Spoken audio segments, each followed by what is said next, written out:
আপনি 10,000 টকা দৰমহা পায়, আপনি ইমানেই ঋণ লৈছে যে মাহেকীয়া যিটো সুদ সেইটো 15,000 টকা, আপোনাৰ 10,000 চেলাৰিও যায় আৰু টকা ঋণ লৈ পেলাই আপুনি সুদ মাৰিব লাগে।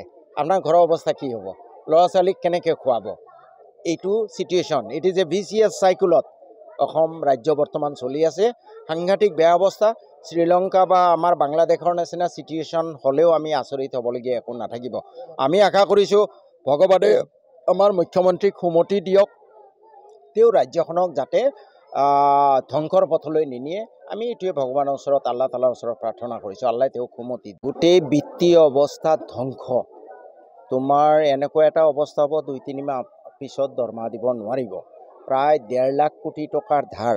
অসমৰ যি ৰাজহ, যিটো ইনকাম, তাৰ বেছি টকা সুতত ভৰিব লাগে।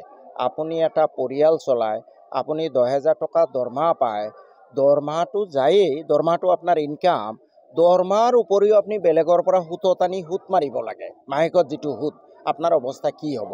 অসম চৰকাৰৰ এইটো দেউলীয়াপন অৱস্থা হৈছে।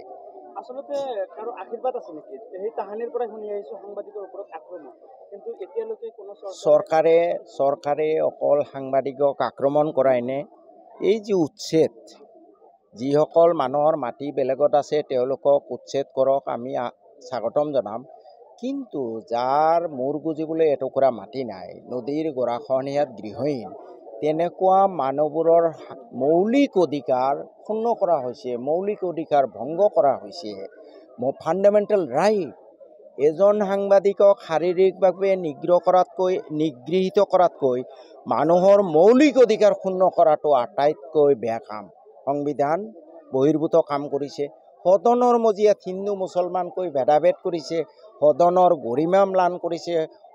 যি সংবিধানৰ শপত লৈ তেওঁ মুখ্যমন্ত্ৰী হৈছিলে, যে মই কাৰো প্ৰতি বিদ্বেষ নোহোৱাকৈ সকলোৰে প্ৰতি সমান ব্যৱহাৰ কৰিম, আইনৰ মতে শাসন চলাম, সেইটো ভংগ কৰিছে। তেওঁ মুখ্যমন্ত্ৰী হৈ থকাৰ যোগ্যতা নাই এতিয়া।